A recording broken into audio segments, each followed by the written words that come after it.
The White House is warning that a Russian attack on Ukraine could begin any day. The buildup of forces is really quite significant. And we begin with breaking news on the last-ditch efforts to avoid a Russian invasion of Ukraine that U.S. officials say could begin at any time. Tonight, in a massive show of force not seen since the Cold War, 30,000 Russian troops now stationed in Belarus for joint military exercises, stoking fears of an invasion of neighboring Ukraine. So, is this thing for real? Putin actually invading Ukraine? Is this actually happening? Or is this some sort of an elaborate bluff? And if so, what it means for the stock market? Because there's a lot of implications we gotta cover in this video. But mainly, I just want to ask that you don't click nothing, don't smash nothing, and don't buy nothing. And let this Russian dude in a tracksuit explain to you what the hell is going on between Russia and Ukraine. And we're starting right now.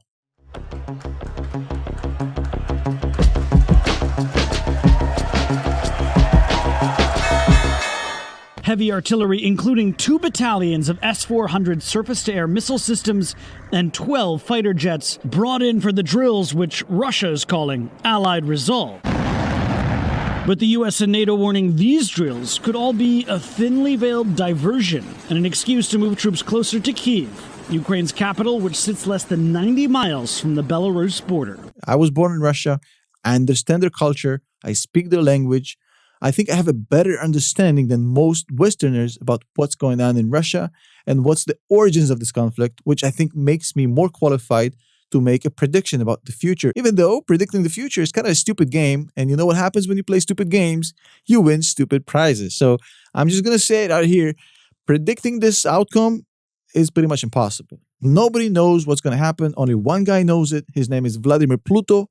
He's the only one that can actually tell you what's happening here. I can only speculate and guess based on my understanding of whatever is going on in Russia right now, which I think is better than most mainstream media. Fears remain high that a Russian invasion of Ukraine is imminent, setting off a wider dispute between Moscow and the West, including potentially over gas. A Russian spokesman said Monday that the country would not cut off its supplies to Europe, but Moscow's leverage in energy politics is hard to ignore. Those guys seem to get a lot of things right, but also quite a lot of things wrong, including some so-called experts that have really gone off the deep end here. And I'll explain in a second why. So when you look at why is this happening, there's a lot of different reasons. And people in the West seem to understand that Putin is a reasonable guy. He's a logical guy, and he operates based on, fundamentals of efficiency. Obviously, he's done a lot of bad stuff, and he's not a nice guy. And I think we can all agree that he's a pretty vicious dude. However, the one thing that the West actually understands about Putin, and he's logical. I mean, he's not looking out to destroy everything with him. He's trying to get something here. So what is he trying to get? Я хочу еще раз все-таки подчеркнуть это. Я говорил, но мне очень бы хотелось, чтобы вы меня услышали все-таки в конце концов. И донесли это до своих читателей, зрителей и пользователей в интернете. Но вы понимаете или нет, что если Украина будет в НАТО и военным путем будет возвращать себе Крым, европейские страны автоматически будут втянуты в военный конфликт с Россией. Конечно, потенциал объединенной организации НАТО и России несопоставим. Мы понимаем. Но мы также и понимаем, что Россия одна из ведущих ядерных держав. По некоторым компонентам, по современности даже многих опережает. Победителей не будет. What he's trying to get is something completely different than what you guys think. Because what he's trying to get isn't gas prices. It isn't his own approval ratings. Of course, getting higher gas prices because of this tension is nice. It's nice to have for him. Getting the country mobilized around him as they go to war is nice to have for him. But none of this, none of these two reasons, which is something you hear in mainstream media in the US, is why this is happening. And it has nothing to do with the solution as well. And I'll explain in a second why. Right now, 55% of German gas imports come from Russia. Now, that's a higher dependence than across the EU, where the average is 40% of imports from Russia. So as far as gas prices being up, I mean, he has better, easier, more efficient ways to keep the prices up. He needs regional tension to keep the prices up. And he's been doing this for 20 years. He's kind of become the expert at keeping the tensions up, but not war. so he can keep the gas prices up. I mean, that's not something new. He can literally write the whole playbook on this. Now, the second thing that people talk about is his approval ratings in Russia, and they're not as high as they used to be, and he needs more war. And it's a very Western way of looking at things, because you have to understand that even though it doesn't seem like it, Putin is a monarchy. He's a king. He's a dictator, whatever you want to call him. So he's not going anywhere. Of course, he would be happy to have higher approval ratings, but it's not like he's critically concerned about this to the point where he's, shit scared. He's not. I mean, he holds everything. He holds the media, the newspapers, the broadcast, the production lines, energy. I mean, he controls he holds everybody by the nutsack. Nobody can move on him or against him ever. He's 70 years old, and as long as he wants to be in power, which I believe until the rest of his natural life, he ain't going nowhere, regardless of whatever approval ratings they have over there in Russia. I mean, he doesn't care. Not really. I mean, it's nice if they go up, but, it is what it is. It's not a huge deal for him. And it's definitely not Ukraine. He has better ways of mobilizing public opinion if he needed some. In fact, he's gotten quite good at that as well. He does not need to threaten a Ukrainian invasion for that purpose. So why is he doing this? If I just debunked two of the main theories you hear in mainstream media, why the hell is this going on? The former U.S. ambassador to Russia says Vladimir Putin believes it's his sacred destiny to right the wrongs of the end of the Cold War. So the origins of this actually start way, way into the past. You have to understand that Putin is 70 years old, which means he's a product of the USSR. In fact, he was a KGB guy. He grew up in that environment of the USSR as a global force to be reckoned with. And he went through this whole collapse of the USSR. I am ceasing my activities in the post of President of the USSR. The tricolor banner of the Russian Republic now flies over the Kremlin. And from the White House, President Bush salutes the man who presided over the end of the Soviet Union. Everything he saw and believed in that was powerful and strong collapsed right in front of his eyes in 1989. Poof, gone. Of course, he adjusted. However, what happened is that in 1989, basically when Russia fell apart, the West made a promise to Russia, which is basically, hey, even though you guys now have no clout and you're shambles and you're in deep doo-doo, we're not going to put NATO on your borders. Don't worry about it. We're not going to kick you when you're down. This was how Europe was aligned at the peak of the Cold War, split between willing NATO allies in blue to the west, and in red, countries that the Soviet Union used brutal force to keep in line with them. But when the Soviet Union fell, these Eastern European countries, now free, aligned with the US and NATO. Russia's sphere of influence and its geographic buffer against NATO now shrunk considerably. 5 NATO countries even border Russia, and many now host U.S. military bases. And Ukraine? It sits here, almost alone between Russia and the West.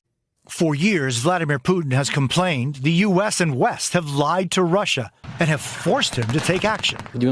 You promised us in the 1990s that NATO would not move an inch to the east, he said just weeks ago. You cheated us shamelessly. There's a really great lecture by Posner. I mean, if you're from Russia, you know who Posner is, Vladimir Posner. He made a really interesting lecture where he explains some of these things, and I highly suggest you watch it.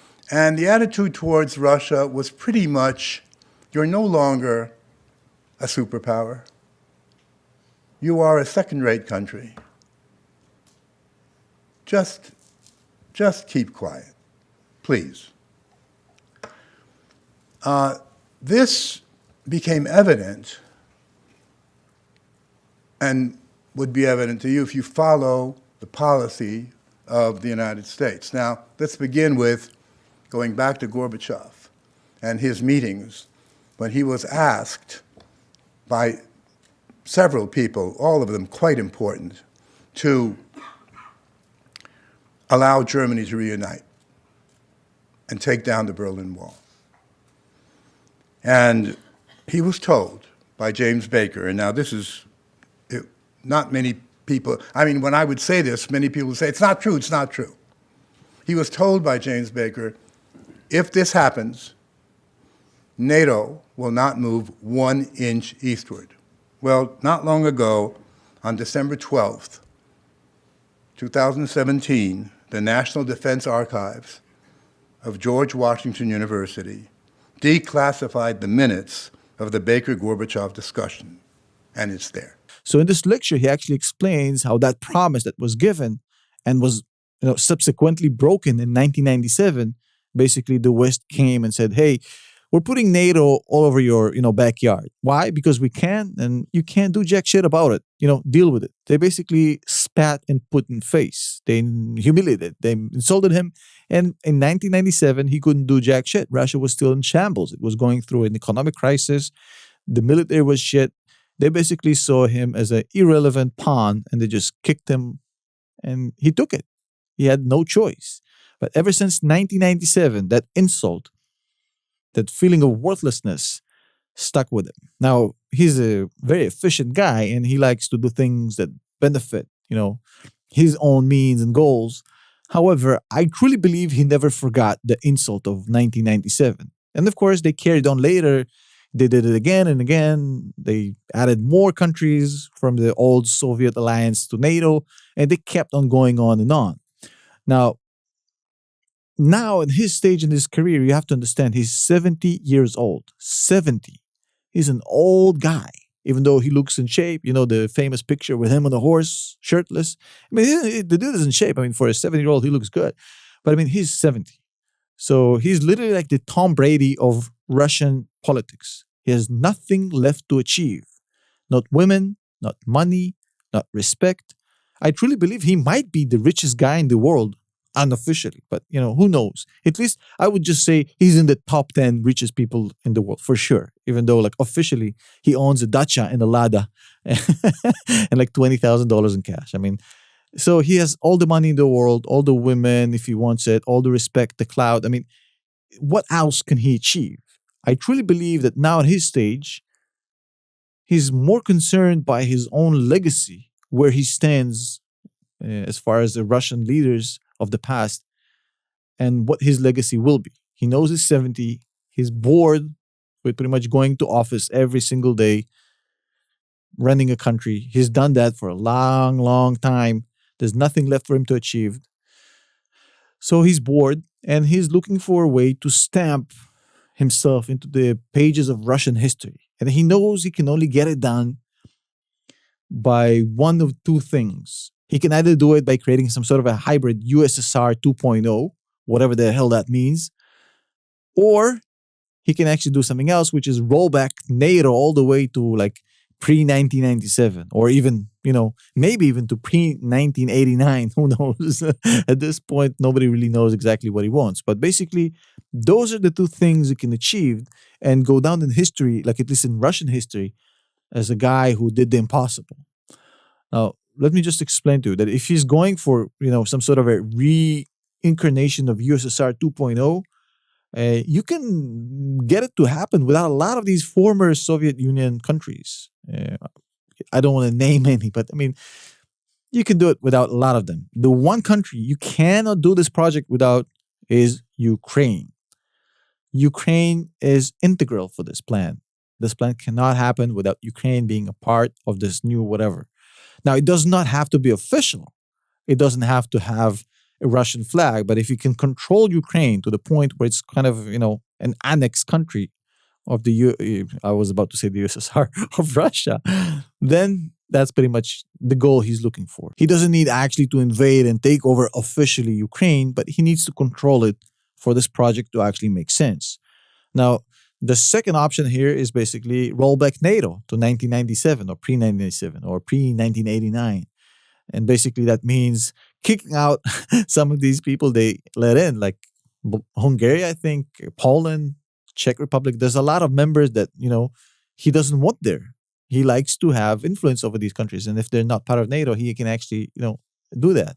And obviously that doesn't mean that they actually have to officially kick out Poland or Hungary or the Czech Republic out of NATO. But it kind of means that they become insignificant members or whatever. I think that's what he wants. Thing is, what he wants isn't money. It's those two things, either or. The problem is that the US can't give him none. In fact, they can't even promise to him not to let Ukraine into NATO. even though Ukraine isn't even a candidate to join NATO and not going to be anytime soon. But if they make to him this promise, they're literally taking Ukraine and shoving it away from themselves into his loving arms, which is exactly what he wants. That commitment is going to basically turn Ukraine into a kind of forceful ally of Russia. They won't have a choice but to go to Russia for protection and whatever. So that's exactly what he wants. He wants Ukraine to be under his thumb. And if he gets a commitment that they're not going to be part of NATO, then he gets that. Now, here's the thing. He doesn't need to conquer Ukraine for this. He just needs neutrality. If they say that Ukraine is now neutral and not under NATO, or at least not even planned as, then it means Ukraine is floating in space looking for a home. And I'm sure he can spare them a room. Now, here's the thing here. I do want to talk about what's the next steps here. So, would it not make more sense for Russia and the West to work out a deal here, right? Obviously, nobody wants an invasion. Ukraine does not want the invasion. Putin does not want to actually invade. The people of Russia have no interest in this war. They like Ukrainians. They feel like they're part of their people. Just to let you know, there's no animosity between Ukrainians and Russians. I mean, they feel like they're the same people. Europe obviously doesn't want that as well because the gas prices will go up. The gas supply will be problematic. The US doesn't want that. Another problematic geopolitical crisis under Biden. You already had a few. So with that being said, with everybody needing a deal here, how come it's so hard to get? Well, first of all, both parties don't trust each other. And I think the US is afraid that Putin is going to blackmail them again if they give something to him right now. And I think Putin is afraid that he's not going to get the clout he thinks he deserves. And he wants to be a part of the team that makes the decisions. He's just asking for a commitment that they won't let Ukraine and NATO and not to put troops on the ground near Russia. It's a lot to ask, but all I'm saying, it's just a commitment. I mean, we've been known to see commitments actually broken in the past. He doesn't need money. He doesn't need anything material. He can't be bought with classical stuff. However, unfortunately for the US, they have no leverage over Russia. Despite the rhetoric, and you heard Biden talk about it, he has no actual, leverage over Russia. Russia has spent, a lot of time, money, and resources into becoming sanction-proof. They've learned their lesson. It's a very self-sufficient economy that really can't be fucked with. It's not the best economy in the world, but like an old Russian refrigerator, it's going to work for 30 years. It's going to be noisy, smelly, and probably ugly, but it's going to keep on going. It's exactly the Russian economy. It can't be sanctioned. It's just the way it's built. It's too simple to fuck with. Now, besides the point that he has a lot of money, a lot of reserves, gas prices are being up, energy prices are up, a shit ton of money, strong economy, pretty much at this point, sanction proof. And the EU cannot afford any fuckery with their gas in the winter because we don't want anybody freezing over there. At this point, it's a real danger. So what's the leverage here? Almost none. But I'm just going to put it here in parentheses. However, there is pressure on Putin not to do this. It's just not coming from the US because they don't have any. First of all, why is he pressured not to go to war here? Well, first, if he conquers Ukraine, which I believe he will if he goes to war, I don't think it's going to be a complete, walkover like people think it is. He's not going to sweep them in 4 games. It's going to be a bloody affair. And unfortunately, that's something that you can't run away from. It's going to be a war.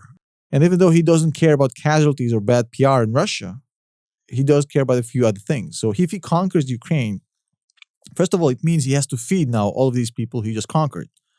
It's not going to be easy. Ukraine is a big-ass place, and it's not easy to feed. He's going to have to keep the lights on. He's going to have to invest in their infrastructure. Basically, government, roads, education, healthcare. It's a lot of money, a lot of headaches he doesn't need. And how about the guerrilla warfare that's going to start after he conquers Ukraine? I don't know if you know any Ukrainians, but they're pretty tough. I guarantee you, if he conquers Ukraine, there's going to be a whole guerrilla movement against him for decades. Yeah. No support in Russia for this. Nobody in Russia wants this. Trust me. No Russian wants Putin to invade Ukraine. They like these guys. They feel like it's like the US invading Canada. But mostly, and here's where it gets interesting, because I think money eventually does talk here. Mostly, if he does that, the EU will be forced to find a solution for an alternative gas supplier that is not Russia. Right now, they pretty much rely, like 40% of the gas is coming from Russia. It's almost like exclusive.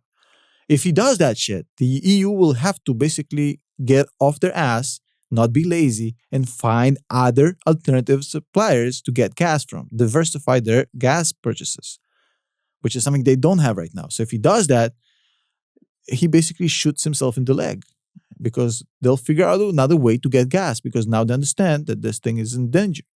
So how did this thing end? Nobody really knows outside of Putin. I think that if they can work out a deal that can be packaged enough nicely for Putin to accept it internally as a big win for the Russian project, whatever it is, he'll climb off this tree quite fast. He needs probably some sort of a firm commitment, but not written one, that Ukraine is not going to be NATO for another 15 years and no US troops or NATO troops at certain places around his borders. Some bullshit stuff that they can actually package in Russia and sell it as a huge win. And then I think he will actually back off. But I think once he gets a commitment from them, it actually, heals the wounds of 1997. He's now a part of the team. His opinion matters, and they gave him something. I don't think that none of us knows exactly how this thing plays out, but there's one thing I can guarantee you. If a war actually breaks out, the stock market is going to suffer from this. However, a long term, as far as a 6-month period, a 1-year period, this whole thing is irrelevant. The stock market is going to do what it's going to do in the next year, 2, 3 years, regardless of a couple of months of maybe volatility and, whatever is going to happen in Ukraine. So if you have long-term investments in the stock market, this conflict, as interesting as it is, doesn't impact you. If you're a day trader or swing trader, yeah, that's going to be volatile as hell. Let's see what happens. Let me know below if this kind of video is to your liking. I don't know. I've never done a video that long and that deep into geopolitical issues like that. Let me know below if this is horrible or interesting, so I can make more of these for those of you who like it, and especially for those of you who don't like it.